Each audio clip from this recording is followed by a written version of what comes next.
कहीं कुछ न मिला तो एक छोटी सी पत्थर की ही कोई टुकड़ी ले आए, गोल गोल, वही ला के रख दी। कहीं जो बड़े बड़े फूल थे उन फूलों के विशाल पत्तों को बिछा दिया। इस प्रकार से तमाम वो सखाओं के सामने पत्तलें रख दी गई।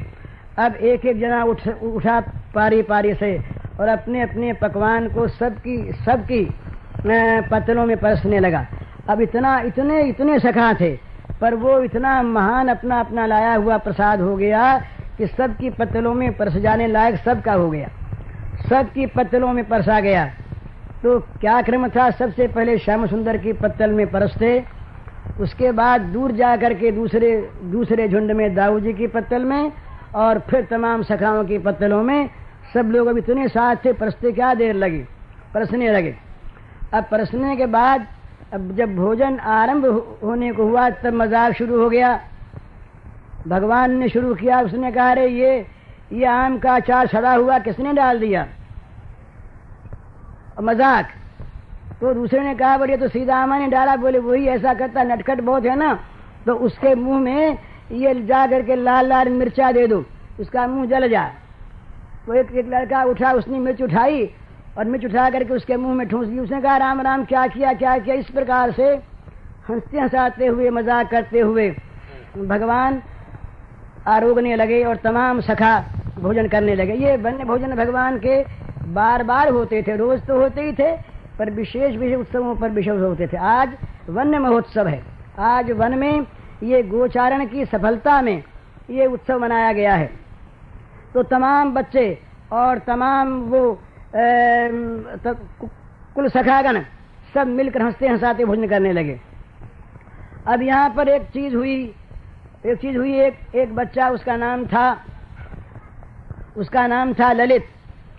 उस ललित की माँ ने एक विशेष चीज भेजी थी।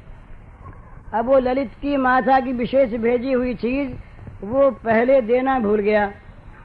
अब वो खाने लगा, उसके मन में बड़ी व्याकुलता हुई और वो सोचने लगा कि मैं अब ये चीज दूं कैसे, पहले दी नहीं और अब देना ठीक नहीं मालूम होता, पर मन में बड़ी व्याकुलता, दिए बिना रहा न जाए और दे सके नहीं। तो अंतर्यामी श्री कृष्ण सब जान गए। उन्होंने कहा भाई देखो, किसी ने चोरी तो नहीं की है ना, माता की भेजी हुई चीज माताओं की हमको न देकर किसी ने रख तो नहीं ली, हम पत्तलों को देखेंगे। तो श्याम सुंदर उठे और सबकी पत्तलों को देखते रहे। देख ललित के पास पहुंचे तो बोले हाँ ये बेईमानी थे ने कि ये चोरी की माँ की भेजी हुई चीज दिन उठा के खा गए। अब उसकी सारी व्याकुलता दूर हो गई।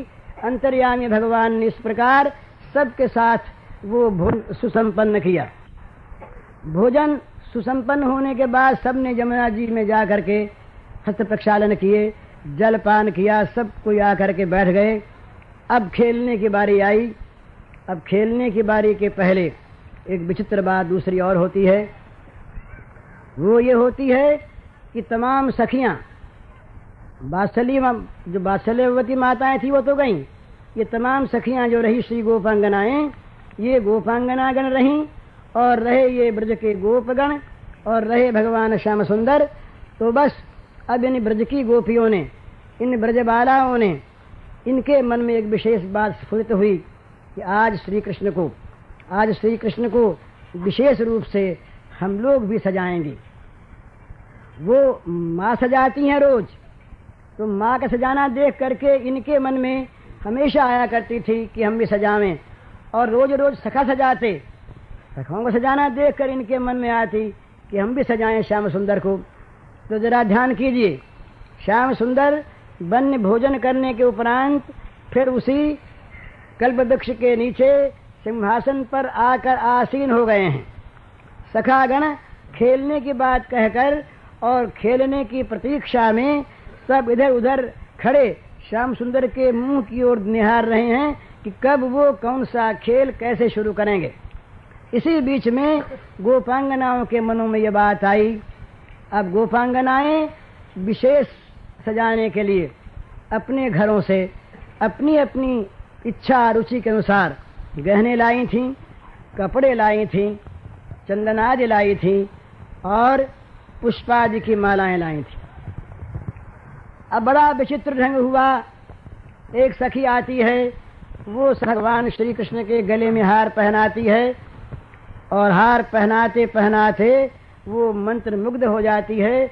दूसरी चीज उसके हाथ में ज्यों की त्यों रह जाती है, वो केवल देखती रह जाती है। श्याम सुंदर उसकी ओर मुस्कुरा कर देखने लगते हैं, उसकी क्रिया बंद हो जाती है। ये दशा हुई तो अब दूसरी गोपी ने आगे कहा, हटो तुम, अब हटे कौन। यहीं पर एक नई स्थिति पैदा हो गई। अब श्याम सुंदर क्या करें, उनके पास तो केवल मुस्कुराहट है। श्याम सुंदर मुस्कुरा रहे हैं, उस गोपी की ओर देख रहे हैं। इतने में दूसरी गोपी ने आकर के उस गोपी के कान में कुछ कहा। क्या कहा, ये वो गोपी जानती है और कहने वाली जानती है। ये कहते ही उस गोपी को चेतना आ गई और चेतना आने के साथ ही उसने वहां पर नृत्य आरंभ कर दिया। जहां ये श्रृंगार रह गया सारा का सारा, अब वो सारी गोपियों का नृत्य आरंभ हो गया, बच्चों का खेल रह गया। अब वो गोपियां मंत्रमुग्ध की भांति विविध भावों के से, विविध भंगियों से नृत्य करने लगी। रास में उन्होंने नृत्य किया था श्याम सुंदर के साथ, बीच बीच में श्याम सुंदर थे। आज वो श्याम सुंदर के सामने मंत्रमुग्ध होकर, प्रेम मुग्ध होकर, प्रेमासव का पान करके प्रमत्त होकर वे सब के सब विचित्र भाव भंगिमाओं से नृत्य करने लगी। उनके नृत्य को देख करके श्याम सुंदर अत्यंत मुग्ध हो गए और श्याम सुंदर मुग्ध होकर के उनके बीच में आकर के स्वयं नृत्य करने लगे। श्याम सुंदर आज नृत्य करने वाले श्रृंगार से सुसज्जित हैं, नटवर बपू हैं। कानों में वो कनेर के फूलों को खोसे, मस्तक पर आमों की कोंपलों को गूंथे, अपने केशों में पुष्पों के गुच्छों को गुथाए, नाना प्रकार की धातुओं से सुसज्जित पैर में घूंघट बांधे हुए भगवान श्याम सुंदर उनके बीच में आकर नाच करने लगे, नृत्य करने लगे। अब सखाओं से नहीं रहा गया, तो पर सखाओं के बीच में श्री गोपांगनाएं आ गईं। अब सखाओं में, श्री गोपांगनाओं में कसमत शुरू हुई। वो कहते हैं, हम श्याम सुंदर के सखा हैं, हम बीच में नाचेंगे उनके समीप। और श्याम सुंदर को होश नहीं है और न गोपांगनाओं को होश है। ये आनंद रोल उठा। बन के पशु पक्षी तमाम निर्निमेष नेत्रों से सब के सब उनके आंखों की पलकें पड़नी बंद हो गई। वे सब वृक्षों की डालियों पर बैठ बैठ करके इस आनंद महानृत्य का दर्शन करने लगे। बड़ा सुंदर। वहां पर ये सुंदर कीर्तन ध्वनि, नाम ध्वनि, रोल ध्वनि, आनंद ध्वनि सुन करके आसपास से जो गायें जा रही थी वो सब आ गईं।